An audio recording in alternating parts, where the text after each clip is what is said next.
Well, I was initially, I was not told I was being taken up to, first to Watertown and then over to the Sector 4 facility. I was asked to view certain slides at the Sector 4 facility which showed papilloma virus, and these slides were set up under transmission electron microscope. They were mounts. That's what my knowledge was with papilloma virus. They told me it was limited, and they told me that they needed to take me to another location. So we boarded an aircraft, a very small Learjet, and we flew to a small airstrip. I think we went east. We should have gone east for the general geography, so we went east. After landing, I boarded a chopper. It was like a Black Hawk chopper. To the best of my knowledge, I'm not an expert in aviation, military aviation. The Black Hawk was blacked out, pun intended. We flew from the airstrip into what I was told would be part of LA&L. From there, I was loaded into a white van, taken up a road, which was very bumpy. They finally, at about 15, maybe 20 minutes, 15 minutes maybe driving, maybe. That includes the loading time and all that. Allowed to raise the blinds on the van. I saw a couple different road signs. One was a square sign with black lettering, white background that said R4. I was then told that we were going to be taken into, myself and two other gentlemen, we'd be taken into a facility which is codenamed Sweetness. Has Sweetness. They asked me if I'd ever heard of the dicey facility or the alleged Section D, as you mentioned. I believe that's what you're referring to. Mm-hmm. I told them I'd heard of it only briefly. That it allegedly existed, and there was a lot of unique tinkering that went on in the biological field in that facility. We rounded to the left in the van, taken to a large door. The door opened, and we were met by two gentlemen, one of which was wearing a U.S. Marine Corps, actually not USMC, like U.S. Marine Corps uniform. Another one was wearing a polo shirt, it was a grayish polo shirt with a black collar. There was a red patch, a prominent red patch, with a blackened triangle, something written in the triangle. And you asked me whether or not the orientation of the triangle. One of the main points, it was an equilateral triangle. One of the main points was down, so it had a flat, appeared to be flat on top. Mm-hmm. And again, as God is my witness, I'm trying to remember what was inside. It bothers me if I can't remember a pattern. But we went inside. They greeted us. We went around to the left. There was a guard who provided us an orange badge. We then went in a series of roll-up doors, which exited to a small foyer over to the right where there was an elevator. The elevator took us down to the first level down. While we were going through the foyer, I noticed there was an FM1 sprayed on the door. The FM1, I don't know what that meant. That was never, not told. If it's anything like the 4-1, the Sector 4 Level 1 at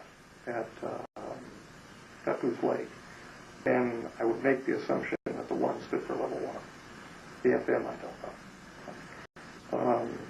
After traveling down one floor, we exited. This turned into a crazy bit of fun business. We exited the elevator and changed our badges to a blue badge. We re-signed in. We were fingerprinted at that point, brought into a small room, and were told that they had some business that they needed to attend to with regarding the papilloma virus.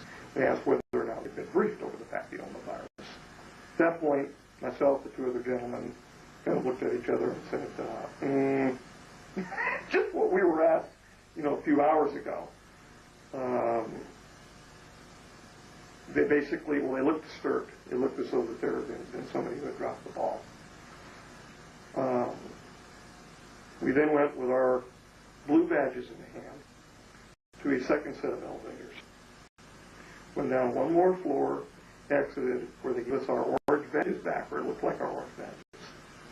Following our orange badges, we entered into it looked like I've never been to the New York City subway, but it looked like a small monorail system, something out of Disneyland. It's a small world business, little monorail. We traveled probably several hundred yards in the monorail, exited, were greeted by a staff scientist who then told us that he would escort us down the hallway to show us our areas of responsibility. At this point, they had a near civil rebellion on their hands because we didn't know what the hell they wanted us for. I was starting to get wind at this point that they were basically just taking us further and further into the facility, and gradually doors were going to lock. But given the number of guards that they have in the facility, and I should have said all along the way, there were people with what looked like AR-15s. It's not a place to fight anybody. So we went down the hall, went into the briefing room, at which point we were requested to perform an analysis of plasmid recombination involving restriction enzymes on a variety of tissue to remove segments of this is a retrovirus fragment from a variety of tissue, and to, if possible, associate that retrovirus fragment with the genome of a papillomavirus. What was the source of this tissue? Did they? Yeah, the source of the tissue was listed with a J number and a K number. The two scientists that were with me did not immediately know what that meant. Given my experience at Sector 4, I knew fairly quickly that I was dealing with a J-rod sample. From an extraterrestrial biological source? Yes. Okay. The J-rods are still defined, even though what we know concerning the issue of the paradox, they are still defined as extraterrestrial biological entities, given the dissociation time between Earth and where they end up. Right. I don't do things without reason. The two scientists that were with me, I didn't know from Adam previous to the meeting, but I kind of spilled the beans, and I let them know about the K-24 samples at Sector 4. The K-24 samples at Sector 4 specifically involved the research project having to do with Project Aquarius, for which I was one of the working group leaders. Pardon me, these are difficult things to say with the camera staring at. Oh, I understand. Proceed at your own pace. I have no choice. But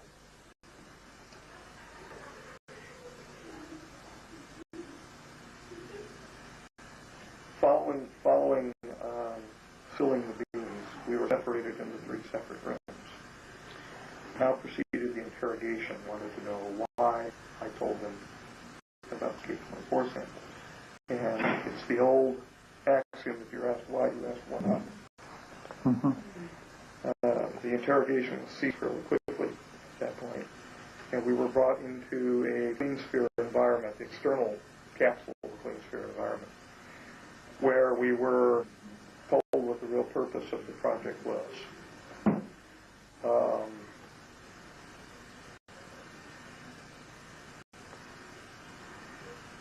Now I have to be very careful. Is this something that... Having had no previous experience with biological warfare, I don't have a polygraph with me here. Having had no previous experience involving with biological warfare materials, it came as quite the surprise to me that they would possibly be considering the usage of an alien retrovirus recombined with a terrestrial viral genome for possible use in VCW activities, or at least possible use in activities which could move toward biological warfare as applied terrestrial.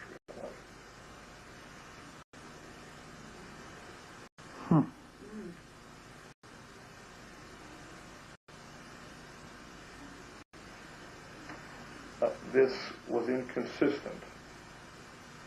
The potential, I should say, the potential for its use in that type of an environment was inconsistent with my ethical boundaries. It would have exited the ethical boundaries that I place upon myself as a scientist and that I believe society places on me as a scientist. It also would far divert from moral value boundaries that I believe that my Creator would place upon me as a human being. Therefore, my answer was no. And I thought that was it. And I don't mean my participation. I thought that would have been all she wrote. They agreed to house me in the facility,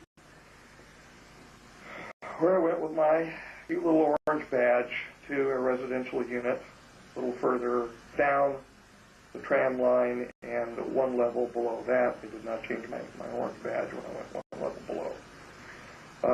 My experience in the time that I stayed in a residential unit there was horrifying. You know when you hear human beings screaming in pain? Yes. I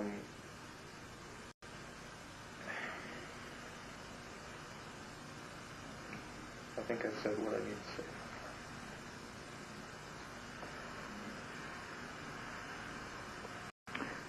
Have you ever seen any similar activity at the Papoose Lake site S4? 4-3, level 3. Level 3? Which is basically considered the housing unit. Okay. It's also, it's been called various different things. It's been called the museum. It's been called the housing unit. It's been called the Hall of Tortures. An animal retention facility. One of the horrifying things about the S4 facility is traveling in the elevator system.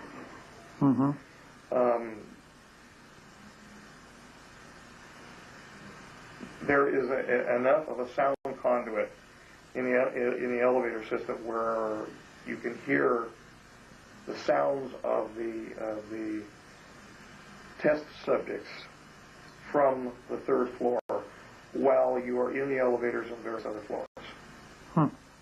And the sounds are akin to what I heard at the Dulce facility.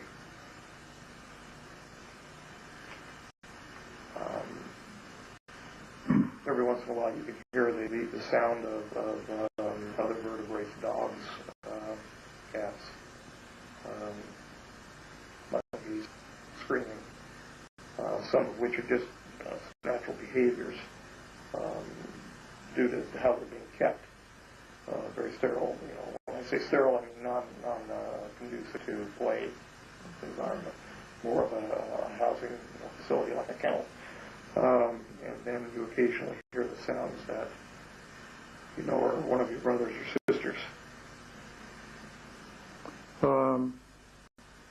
Now, J-Rod was kept on the 5th level, the bottom most level, to your knowledge, in a clean environmental? In a pressurized hydrogen clean sphere, yes.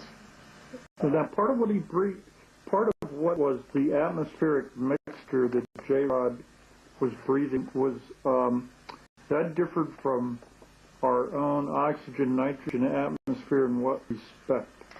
In the respect that the larger partial pressure of the environment was hydrogen. And in so doing, we have a pressurization and a temperature difference. It was an extremely cold facility within the clean sphere, and there was insufficient oxygen within the gaseous mixture to support human life, human as we understand it presently. In other words, if I would have been introduced into the clean sphere not wearing a TES, I would have died fairly rapidly from asphyxiation and cold. Was the mixture flammable? How did they? Yes. Okay. I would have to. Well, it's flammable depending upon, not flammable at the temperature that it was being maintained. Okay, so it was cold temperature. It was extremely cold. Yes, I don't remember the exact number. Okay. For the clean. It's been a long time ago since I was in there. Right. When was the last time? 94 was it? I believe. 95. Okay. And you're probably referring back to the Q94 document. Yes. That is in fact a date. The Okay. 94 is in fact a date. Okay. And the number would be 109, the infamous 109A, B, C, D, and E. Unfortunately, the rest of the document didn't leak. Now, on this latest... I'm sorry, I just thought about how it got out, what happened to my friends. Mm-hmm. This request, which you turned down, and guilty, and they weren't too happy about, I'm sure. No. I returned the request down the following morning, at which point I was threatened to be maintained as a permanent resident. And I asked them whether or not I would be taken to the kennel, so to speak. Would that be the result of my residency? And they kind of laughed it off almost carelessly. And I was transported later that afternoon back to the aerospace near here in Dallas, where I was not taken back to Watertown, whereupon I was released and my own recognizance back to my residence. Did you feel like you gained further insight as to what the program is about and what Majestic is doing? I know full well what Majestic is doing. Mm-hmm. On a few different levels. I don't know all of the activities. I would be privy to them, but I know full well the activities involving the association with J-Rods. I know full well the work that they have undergone involving Rain Dancer, which is a compartmentalized project within the chemtrail project. Mm-hmm. And I know full well what they're involved with regard to the BCW work involving the retroviruses. And I agree with trying to help, but moving cautiously. The second of the two, I am in disagreement with the philosophy because it was the employment of a helicase restriction virus. And C, I am in total disagreement due to moral and ethical reasons. Now, was there any indication to you that we're still caught on a timeline that is probably headed for future catastrophe?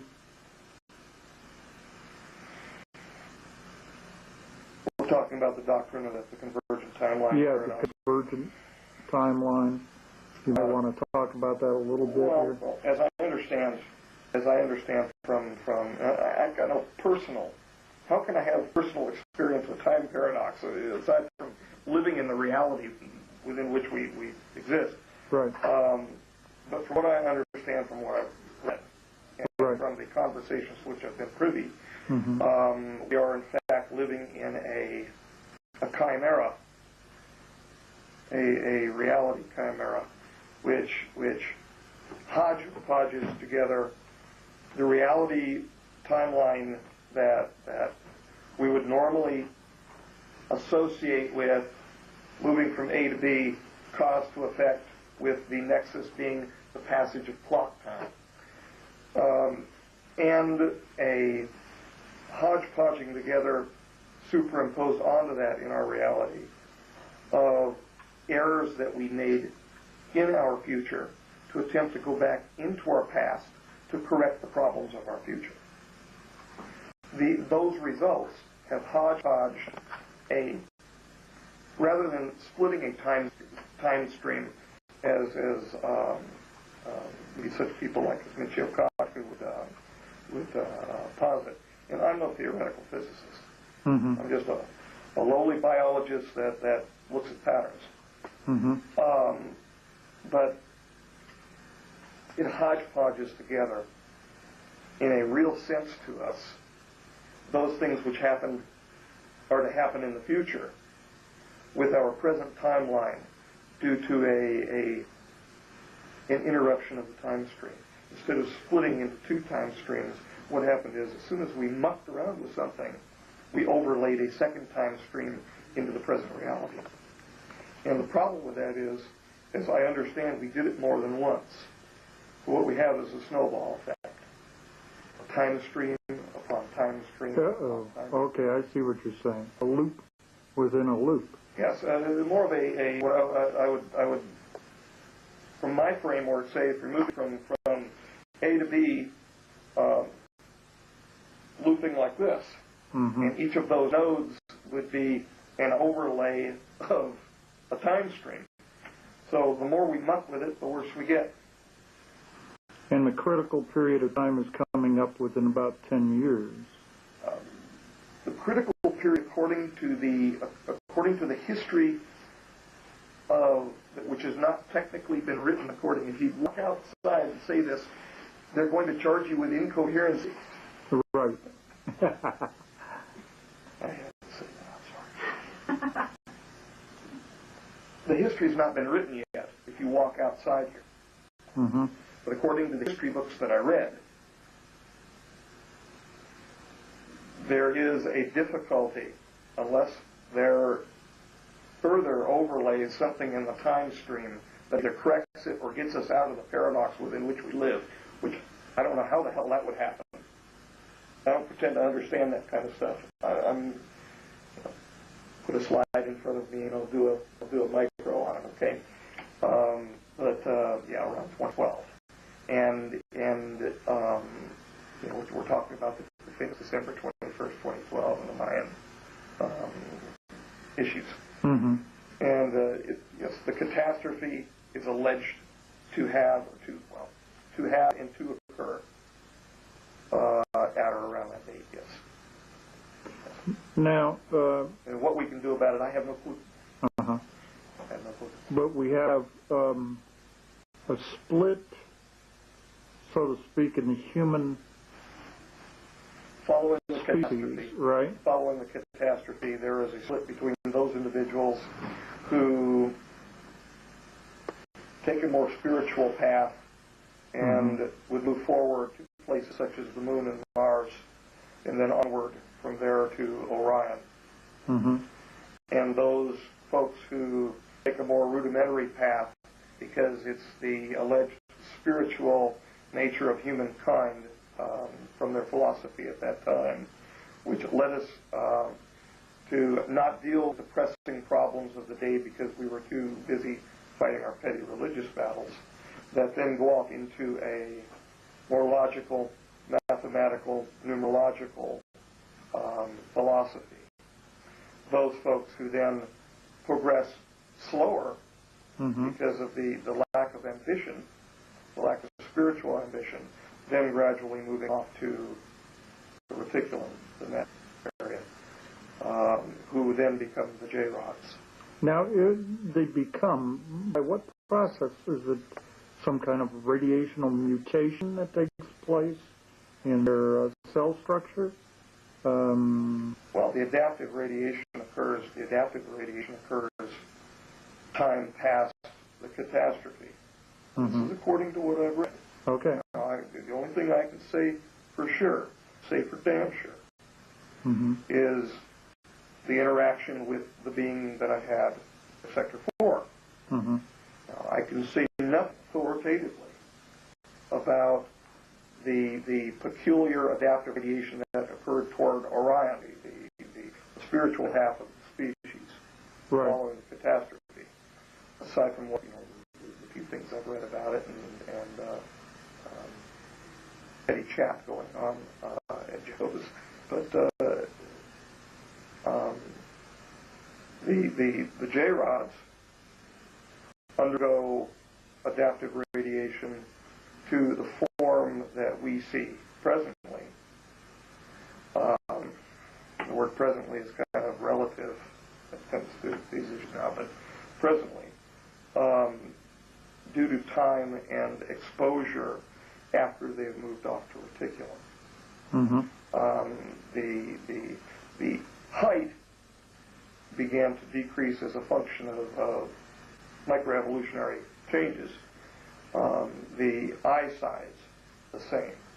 The eyes started getting larger, which, by the way, is an interesting thing, because as the eyes were getting larger, this is before true darkening occurred via the cover lenses and the double lensic, the double lid system that they have, which is a very beautiful architecture. But something happened with their traveling back into time. Part of the problem, where they actually landed in the land of enchantment before the structures changed for their eyes. The land of enchantment. 1947. Okay. New Mexico, right? Yes, and I'm not so certain how close the young lady was and how this all fits in even in my own life. Miss June Crane. But the little folks which were obtained there were not fully, so what I would say, fully grazed at the time. And they could not be called J-rods at the time because they had not moved later on to the Gleason system to gradually, hopefully, try to correct the problem that they're making worse for us. Paradoxes. So this may have been... I sound incoherent. This may have been at some point where they had developed space and time travel, but not at the later stages, maybe the earlier? Well, their evolution hadn't even been completed. Okay. At that point. Completed meaning to the point where I had had experience of meeting the gentleman that I met at Sector 4. Right. It's difficult. We were trained to call them specimens, and they're just frankly not specimens. People are people. But they had not developed the darkening system yet. And in fact, that was a microevolutionary change which occurred because of the particular solar issues which were going on a planet that we, meaning the shorter folks, moved off to. And these changes were just beginning to take place at the time when they were working the time travel issues and landed by whatever means in 47. So their eyes actually contained a structure, while larger, very similar to ours, which they don't have now. But that may account for the varying opinions between the darkened eyes and the structure of the eyes that the eyewitnesses provided from, I guess it was the Brazil Ranch or something like that. Mm-hmm. Because I understand there was some sort of differential between the two descriptions, Mm-hmm. and I've not seen any of the bodies or anything like that from the Roswell issue. Okay. So I can't speak for certain. You didn't ask me to freewheel on the situation, so right. And you didn't specifically get briefed on what happened at Roswell. Well, I take in the briefing books there were mentions. Mm-hmm. Okay, and there was probably a very heavy specific briefing in there, but when I was first brought up to the Groove area, when we were provided with the briefing books, mm-hmm. frankly, I didn't care. I thought I was up there, to be very honest with you, to work some sort of bioremediation project, mm-hmm. more leaning to what ended up in reality is the Rain Dancer program. The Rain Dancer and the chemtrail program, because I was extremely interested at the time, not only in histology and histopathology, but I was also extremely interested in biospherics, Mm-hmm. which is what got me interested and forwarded me with the NASA folks and the ABL project, the Alien Biological Laboratory project, et cetera, et cetera. So I wasn't particularly interested. And in fact, before I experienced the gentleman in the clean sphere, I frankly honestly thought that those people who believed in aliens were tinfoil heads. and on my face. Were there, to your knowledge, other aliens at the Dulce facility, or were you not made aware of any? I was in fact made aware in a conversation that there are processes underway whereby they are in fact producing hybrids. Okay. And this is just, it's inconceivable. We're in the middle of a paradox as it is. We've got our own progeny making our paradox worse. And we're adding to it. God only knows where this is going to lead to, simply because we're producing these I don't want to say monsters, because I don't know what it is. Mm-hmm. To be very honest with you, I do know that we've taken the process of natural selection and thrown it out the window. Mm-hmm. And not only have we done that, we've done so willfully and with negligence toward our own future. It's extremely angering to me, because I'm watching this. Boy, I'm going to have to watch my language here. I'm watching us muck our world up worse with indifference. Almost. As soon as you add two things together which are not meant to be together. It's the old thing. If you want to go into the popular movies of dinosaurs and men being separated by 65 million years of history in a Jurassic Park movie or whatever, the rape of the natural world. Well, by God, he got it right. We're raping her. And damn us for it. And what? Damn us for it. What do they hope to accomplish by producing hybrids? That they didn't tell me. Not specifically. I can theorize. I can theorize what they're doing is they're taking the Aquarius project and they're taking it to the next step, Mm-hmm. the next level, if you will. Kind of like taking the atom bomb and turning it into the hydrogen bomb. No matter what evil comes out of it. Mm-hmm. At the end of the Q94 Word document to meet some rather strong statements against do exactly this. Wild types. Wild types. See, the problem is this. We have viruses which are resident within our genome. When you begin combining, cloning, if you will, serological cloning, when you begin doing cloning, that's a better term, when you begin combining the retroviruses which are present in our genome, what we would say naturally, and God only knows what's really in there because of the reality within which we're dealing. And those things which we know are non-resident, not normally resident, what are we possibly going to release?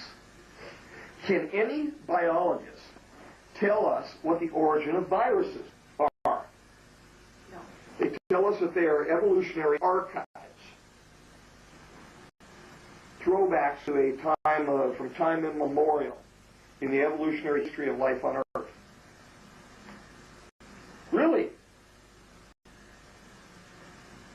I was asked about inconsistencies a little while ago about USN versus USMC.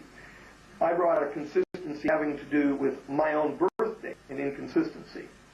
1960 versus 1964. And I said, gosh, gee willikers, I was awful young. Well, how young were we when life evolved on this planet? Or in fact was seeded? How young were we then? How do we know? We don't. Thus, it also, it causes the resident danger of even the project within which I'm currently working. So, which is the Starflower project. It's a subset of the Starflower project. Well, I originally prodded its name the Lotus, and Starflower ended up being an umbrella project above it. But I see that spelled two ways: S-T-A-R, S-T-A-A-R. You see it the way that I originally envisioned it, which is S-T-A-R. Okay. And then you see it the way that they applied it within the actual classification system, which is S-T-A-A-R. Does that refer to a group? That, in fact, does. Well, it's a bean box. We refer to them as bean boxes. I'm in a particular bean box, which is called Aquarius. Okay. There is a star bean box. Right. And that group specifically deals with time issues, with issues involving the larger milieu of extraterrestrial interactions, and with the historical issues involving the imprints of the extraterrestrials on civilization past and how, in fact, those imprints affect us today. That's as I understand it. See, but that's not my bean box. that's star. Yes, S-T-A-A-R. A-R. That's that strategic, alien. Not my bean box. Yeah. I gotta go back to something that you said before we moved into star. We each get our little funky Aquarius. I gotta go back to something you said. You said that terrestrial viruses were an archive, a throwback.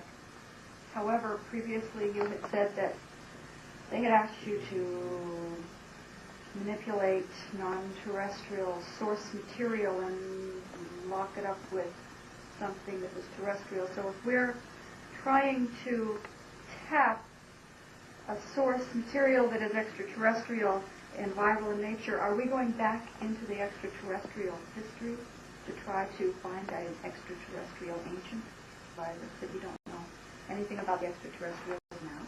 Well, first of all, I didn't say that. First of all, I have to correct you. I didn't say that viruses were evolutionary archives. I said that currently thought that viruses are evolutionary archives. Okay.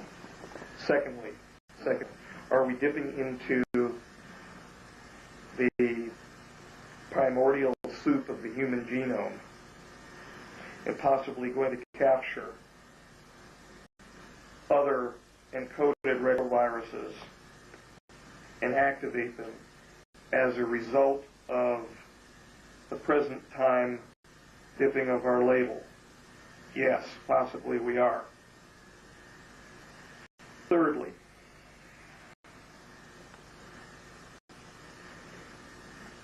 Do we know for certain when the percentage of the human genome, which we know is virally and even some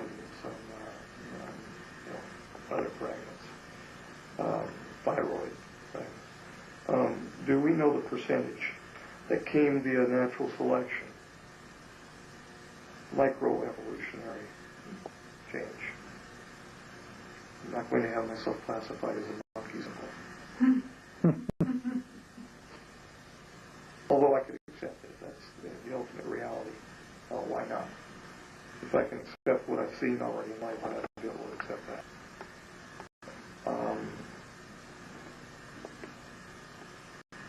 Will we be able to discern between the two, I think is the question. That's my question.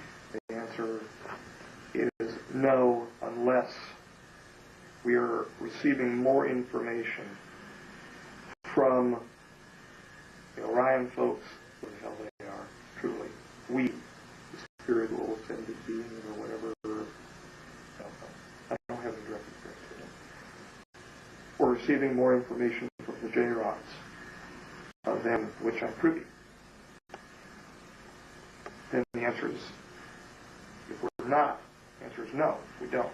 If we are, possibly. I don't know what the nature of the information would be that's coming from them, because they're not providing me with that information. What you get is compartmentalized. That's exactly what they need to know. Now look. If it comes out that we are in the fix that we're in, what is that going to do? How is it going to help or hinder? Hell, I don't know. Would the collective mind of present humanity bring us toward a positive answer? Look at the state of the world. Couldn't get much worse. What are we going to do? Are we going to hand this to Kofi Annan and the United Nations? You know, I mean to belittle the man. He's an intelligent, wonderful man.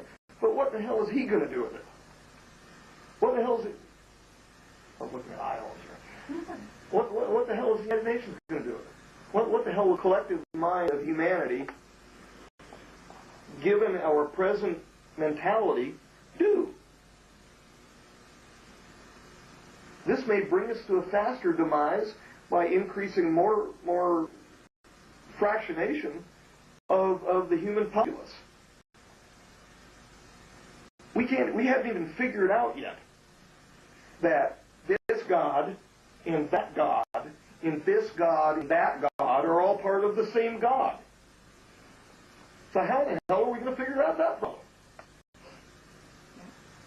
No matter what you want to call him, it, her, whatever. The beautiful thing from which we come. People want to own everything except the solutions. The thing which will free us is if we own the solution. But they want to own the process getting to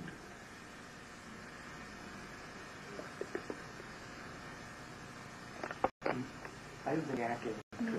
Basically, the clean sphere would raise up through a diaphragm iris from the floor. They kept him in a separate location. I don't know what they were doing while he was being staged there before we would come in. They never told me that. Okay. However, the 4-5 designation was given specifically to make him comfortable because of the addition of the two numbers. 4 and 5, which is in fact why they built 9 on the Galileo level, 9 bigs. And there's been a number of people, I think, in the past that Robert Lazar, I believe, mentioned 9. But going into there would be be an entry team, usually a team of one that would go into the clean sphere at the time. And we would be given a medical, suited, well, catheterized, plugged, and suited. Test out our internal pressurization is a total encapsulated situation. Space suit for lack of a better. When you were ready, you were satisfied that it was correct. What did you do? There was a series of locking valves where we would enter onto a gantry system, and the two assisting scientists would come up the gantry. For instance, it would be me that would be entering the clean sphere. We would have to get an okay over the PA system before we were allowed to enter into the pressurization valve outside the clean sphere. It was ritualistically we would turn around and get the okay from the watchers, the wise men, who would give us the okay from above in the observation pavilion. Following that, we would hook to an internal. It was a conduit, if you will, that would go from external to internal with regard to our oxygen pressurization of the nitrogen oxygen mixture that we breathe. I would be allowed into the little entry bay there. The door would be locked behind me. Then I would go through a series of protocols to test out my breathing. They would check my heart rate again, and then they would, following that, do a micropressurization inside the entry bay. The micropressurization was the purpose of testing the continuity of the suit to make sure that there were no problems. Okay, and they had pressure sensors and whatever else engineers were watching. Following an okay, then there would be a full pressurization. Once the full pressurization would be complete, I would rotate my hoses, because this was not a self-contained system whatsoever. And that was one of the things that kind of surprised me, because when I was told that I would be entering in for the purpose of removing the ocean samples, that I was going to be in it. Basically said, well, I started thinking about the Neil Armstrong days and all of that business, and I thought, well, that would be kind of cool. And then I found that I was with the hoses. It was more a, I won't say a glove box situation, but it was damn close to it because we were tethered constantly. It was not an internal system, a backpack, if you will, where I would carry my own buffers and all of that. I would then have to go through a series of protocols once the door would open into the clean sphere.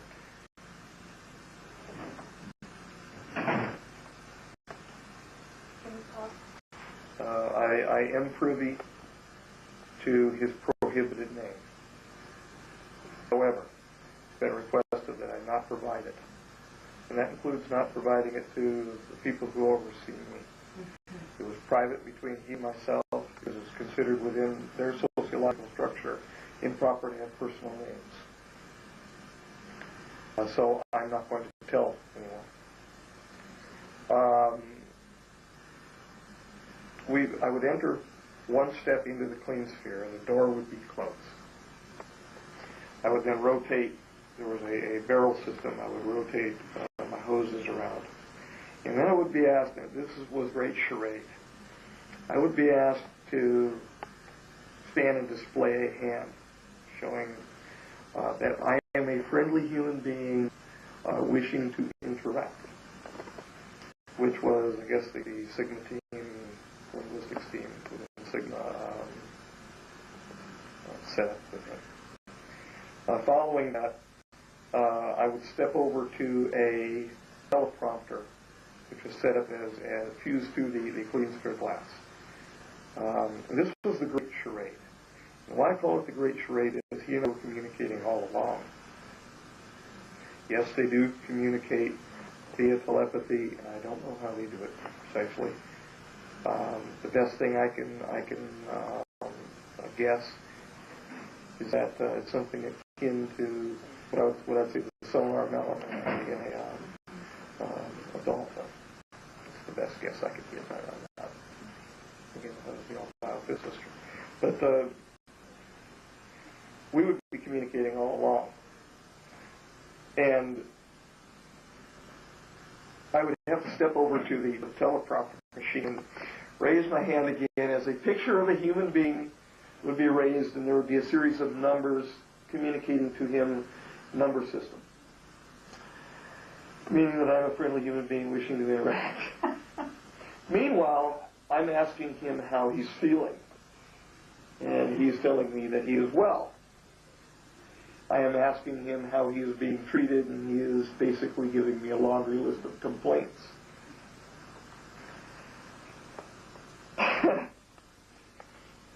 While this is going on, because I'm smiling,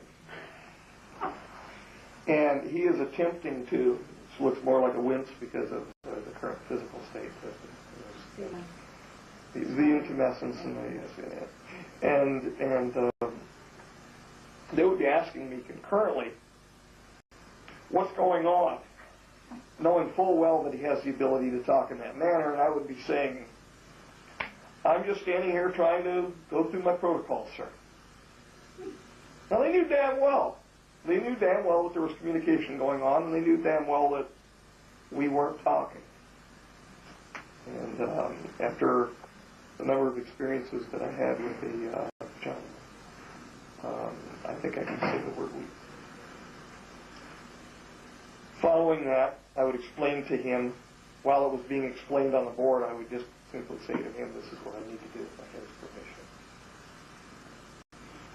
He would then move usually from his hunched position over at the opposite side of the Queen sphere into a more standing position, the best that he could do. And I would walk toward him and begin the protocols for the removal of the avulsion samples. Another bay would be accessed for a pressurized removal. All of the samples were removed via a pressurized system. As soon as I had the needle in place in the proper position, I would press a button which would alert the external team that the sample was ready. And they, in fact, would fire the suction unit, and that would remove the sample from his body. The sample would then travel via a closed conduit to a separate pressurization area where it would be handled for analysis. I had a number of these.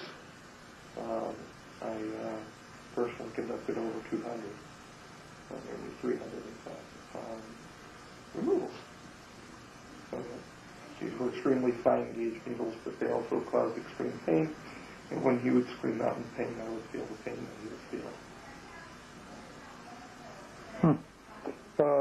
What was the determination of what was wrong with the J-rod? Well, on a biological basis, they were suffering from a peripheral nervous degeneration.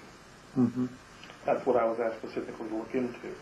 If there were other physiological problems, other system problems, that wasn't within my team's purview.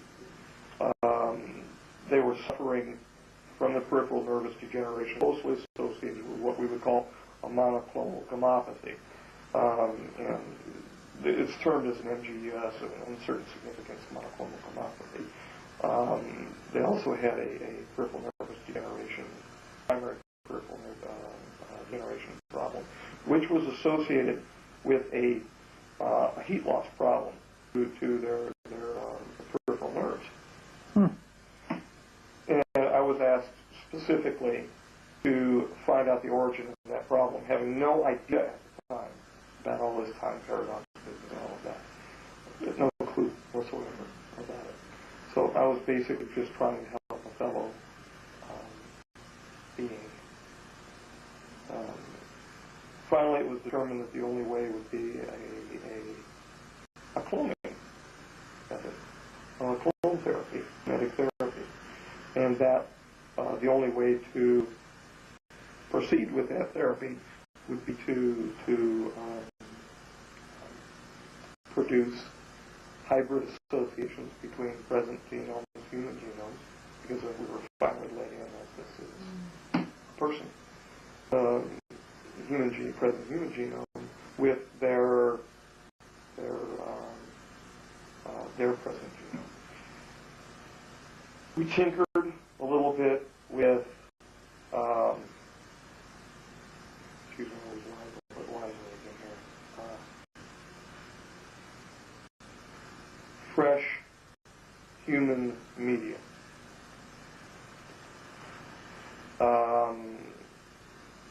And I'm not going to get into the origin of that fresh human media. Found that we could, by associating genetically the fresh human media with his media, a partial alleviation of the peripheral neuropathy. This then led to the next level that we were chatting about earlier. And it also led to the end of Q94 document of reference. Now, can you say for a moment, Dan, what motivates you to now disclose this material Sure. To the public? Sure. Mm-hmm. Sure. That's not a problem at all. Mm-hmm. We speak in America freedom. In 1986, I was told all that I could be all you can be business. I was not told that there would be a circumventing of the United States Constitution for me to be all I could be. I was not told that there was a circumventing of the United States Constitution.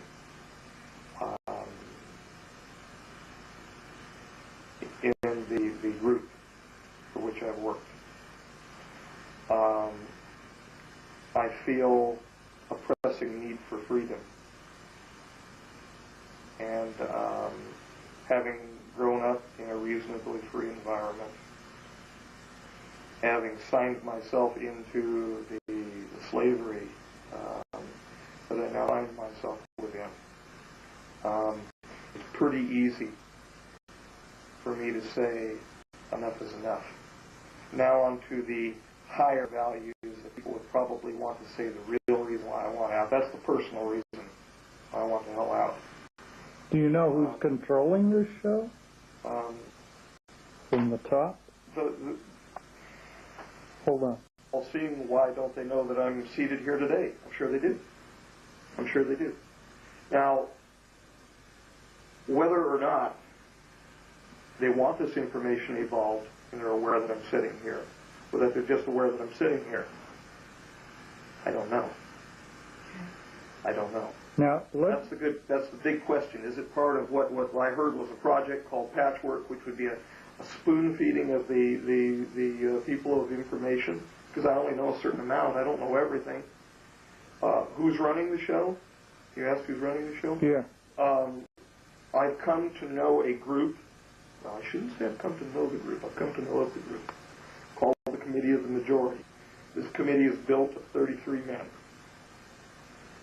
They are Masonic-based, and they are people who sit in the highest positions of privilege and power, both within the United States government and other governments. Not just restricted. This committee has members not restricted to the United States alone. As I understand, yes. However, it would be difficult for me to start naming names of people that I don't know for sure are seated there. It would also be dangerous to the very cause for which I sat here, for freedom. How does this group Majestic 12 fit into that? The Majestic 12 is a group of scientists and scientific advisors who work for the Committee of the Majority. Now, I have had occasion when I was involved with Aquarius to have to send to the so-called Majestic 12 The documents to which you were privy, the leaked material from my deceased friends, and I had association with them on that level. One of the Majestic 12, or I should say was alleged to be a member of the Majestic 12, was present at the Cleanosphere when I was in the Cleanosphere. I've mentioned his name before. This again may be risking the cause of my freedom because of the very problems we face now as a society. So I've got to be careful about that, whether or not that sacrifices my freedom. Okay. His first name is Vigna. All right. That's as far as I will go from that.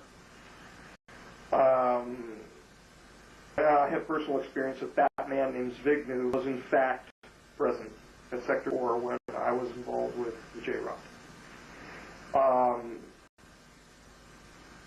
Coming out from Project Aquarius, I had come to a closer association by means of up and down the line and the conduit with Committee of the Majority. I believe that the Majestic 12 group is only associated with the particular extraterrestrial projects that are going on within the community, and not associated with the entirety of the scientific projects which are going on within the community. The project currently working with, for instance, is not per se an extraterrestrial subject-based project. So the fact that I've been told not to route things to the Majestic Committee of the 12 concerning the documents that I've been producing is kind of indicative to me that they're only dealing with a certain subset of the scientific projects. More of that I don't know. More than that I can't say. I can't say because that would just be stabbing at the stars. And essentially the Committee of the Majority is above the Majestic. The umbrella group. Again, as I understand, they're Scottish Rite Masonic based.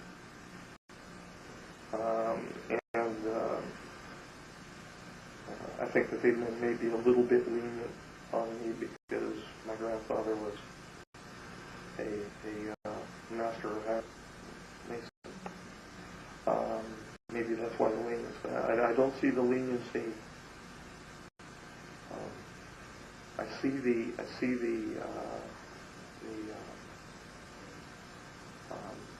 views running short. Now, He's starting to run short with me, and you can hear the clarion call in the distance, is there any particular significant? You were mentioning a cycle of 9 years that these aliens seem to be adhering to, and the next period coming up would be that of 2003, yes, as I understand it. Yes. Is there any insight on what might change?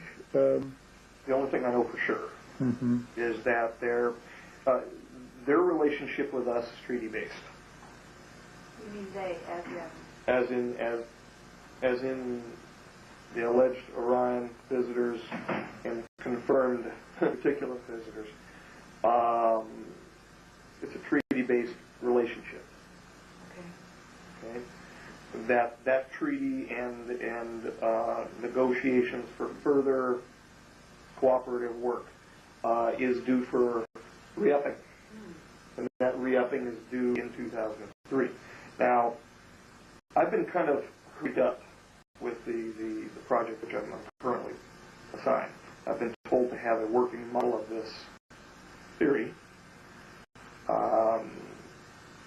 presentable by March 15th next year. Now, there may be more than coincidence having to do with the relationship between those two dates, or it may be entirely coincidental. That I'm not sure. But why they're letting this happen, I don't know. I have not been able to move right or left without getting watched.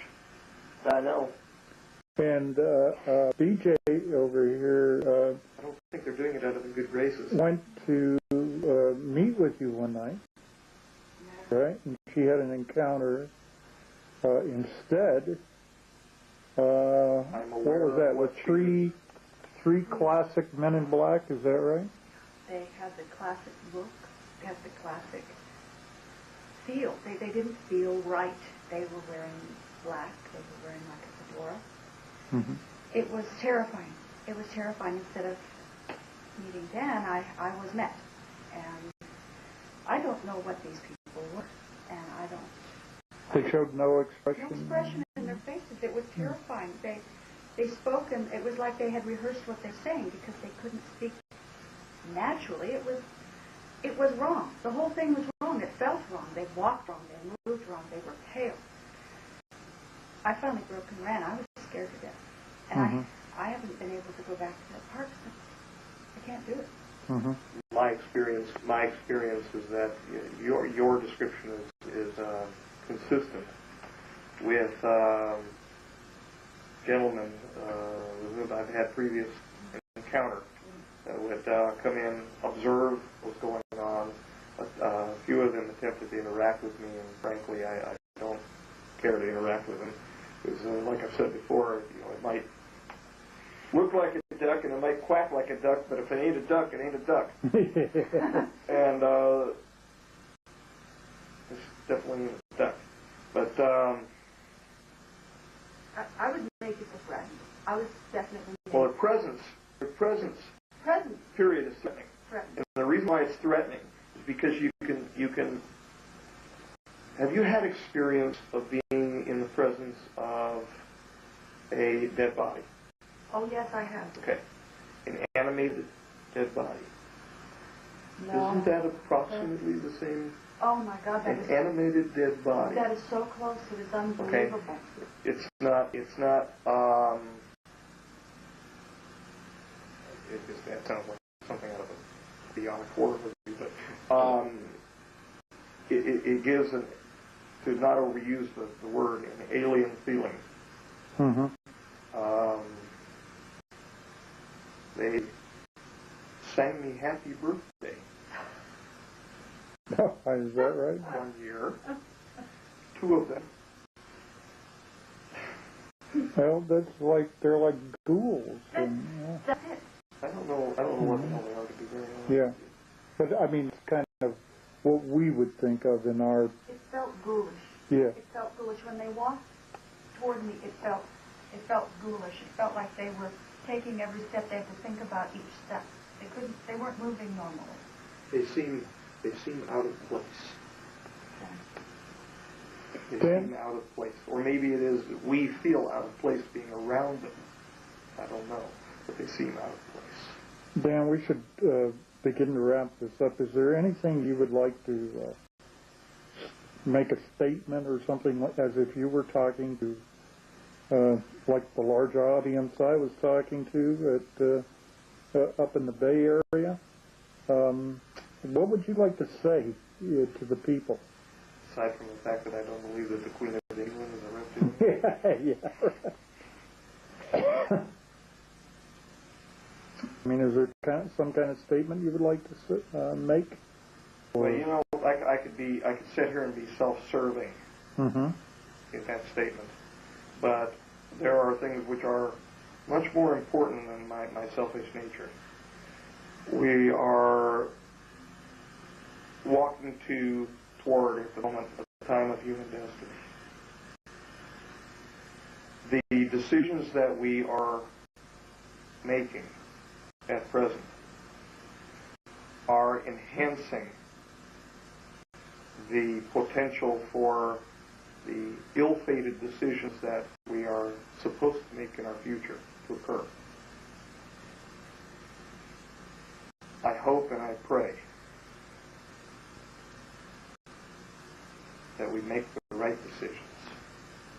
However, I have no idea what those right decisions are. And the only thing that I can hold to personally, picking off the guys and the biologists, just being a human being, Mm-hmm. the only thing that I can hope is that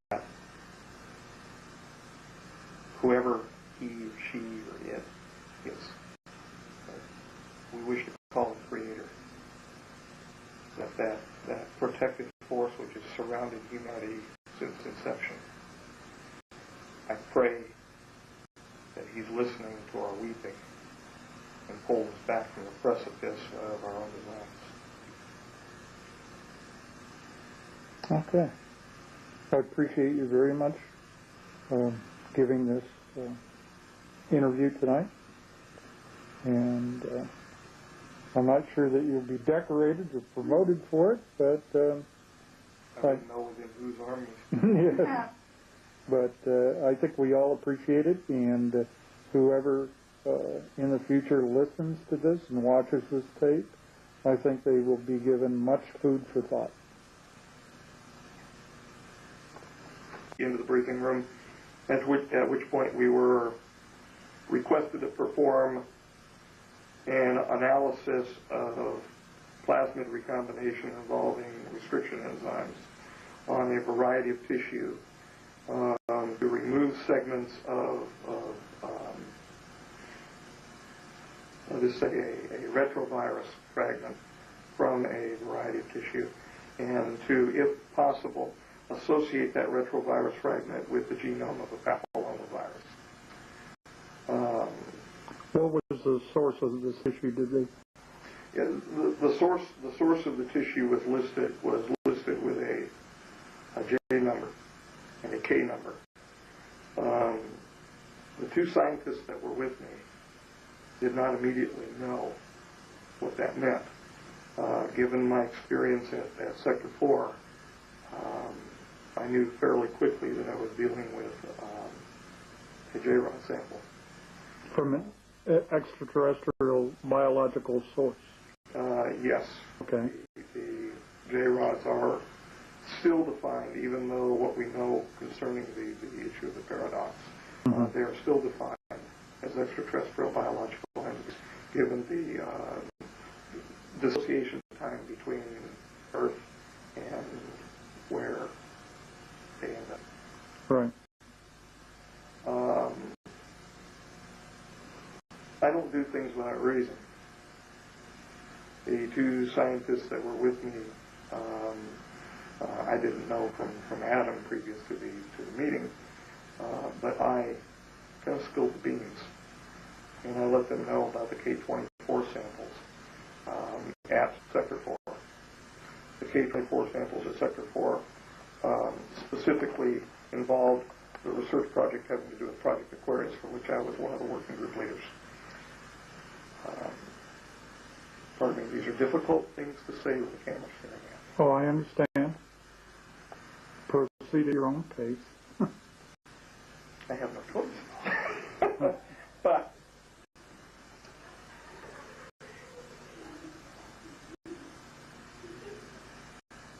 following filling the beans, we were separated into 3 separate rooms. Now proceeded the interrogation, wanted to know why I told them about the K-24 samples. And it's the old axiom, if you're asked why, you ask why not. The interrogation ceased fairly quickly at that point, and we were brought into a clean sphere environment, the external capsule of the clean sphere environment, where we were told what the real purpose of the project was.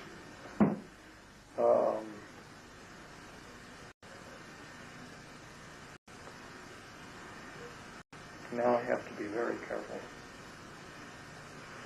Is this something that... Having had no previous experience with biological warfare, I don't have a polygraph up to me here. Having had no previous experience involving with biological warfare materials, as quite the surprise to me that they would possibly be considering the usage of an alien retrovirus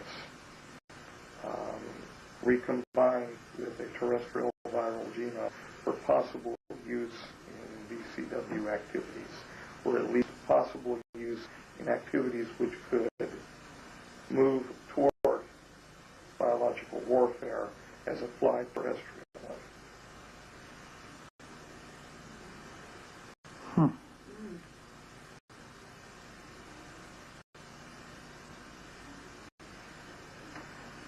This was inconsistent.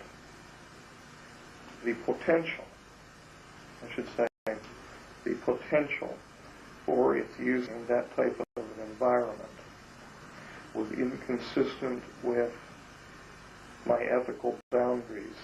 It would have exited the... we exited, this turned into a crazy bit of fun business. We exited the elevator. We changed our badges to a blue badge. We re-signed in. We were fingerprinted at that point, brought into a small room, and were told that they had some business that they needed to attend to with regarding the papillomavirus. They asked whether or not we'd been briefed over the papillomavirus. At that point, myself, the two other gentlemen, kind of looked at each other and said, just what we were at, a few hours ago. They basically, they looked disturbed. It looked as though that there had been somebody who had dropped the ball. We then went with our blue badges in hand to a second set of elevators. Went down one more floor, exited, where they gave us our orange badges back, or it looked like our orange badges. Following our orange badges, we entered into it looked like well, I've never been to the New York City subway, but it looked like a small monorail system, something out of Disneyland. It's a small world business, little monorail. We traveled probably several hundred yards in the monorail, exited, were greeted by a staff scientist who then told us that he would escort us down the hallway to show us our areas of responsibility. At this point, they had a near civil rebellion on their hands because we didn't know what the hell they wanted us for. I was starting to get worried at this point that they were basically just taking us further and further into the facility, and gradually doors were going to lock. But given the number of guards that they have in the facility, and I should have said all along the way, there were people with what looked like AR-15s. It's not a place to fight anybody. So we went down the hall, went into the... Well, I was initially... I was not told I was being taken up to... first to Watertown and then over to the Sector 4 facility. I was asked to view certain slides at the Sector 4 facility which showed papilloma virus, and these slides were set up under transmission electron microscope. There were mounts. Asked what my knowledge was of papillomavirus. I told them it was limited, and they told me that they needed to take me to another location. So we boarded an aircraft, a very small Learjet, and we flew to a small airstrip. I think we went east. We should have gone east for the general geography said we went east. After landing, I boarded a chopper. It was like a Black Hawk chopper. As best as my knowledge, I'm not an expert in aviation, military aviation. The Black Hawk was blacked out, pun intended. We flew from the airstrip into what I was told would be part of LANL. From there, I was loaded into a white van, taken up a road, which was very bumpy. They finally, at about 15, maybe 20 minutes, 15 minutes maybe driving, to raise the blinds on the van. I saw a couple different road signs. One was a square sign with black lettering, white background that said R4. I was then told that we were going to be taken into, myself and two other gentlemen, we'd be taken into a facility which is codenamed Sweetness. And has Sweetness. They asked me if I'd ever heard of the dicey facility or the alleged Section D, as you mentioned. I believe that's what you're referring to. Mm-hmm. I told them I'd heard of it only briefly. That it allegedly existed, and there was a lot of unique tinkering that went on in the biological field in that facility. We rounded to the left in the van, taken to a large door. The door opened, and we were met by two gentlemen, one of which was wearing a U.S. Marine Corps, actually not USMC earlier, U.S. Marine Corps uniform. Another one was wearing a polo shirt, it was a grayish polo shirt with a black collar. There was a red patch, a prominent red patch, with a blackened triangle, something written in the triangle, and asked me whether or not the orientation of the triangle. One of the main points, it was an equilateral triangle. One of the main points was down, so it had a flat, appeared to be flat on top. Mm-hmm. And again, as God is my witness, I'm trying to remember what was inside. It bothers me if I can't remember a pattern. But we went inside. They greeted us. We went around to the left. There was a guard who provided us an orange badge. We then went in a series of roll-up doors, which exited to a small foyer over to the right where there was an elevator. The elevator took us down to the first level down. While we were going through the foyer, I noticed there was an FM1 sprayed on the door. The FM1, I don't know what that meant. That was never, not told.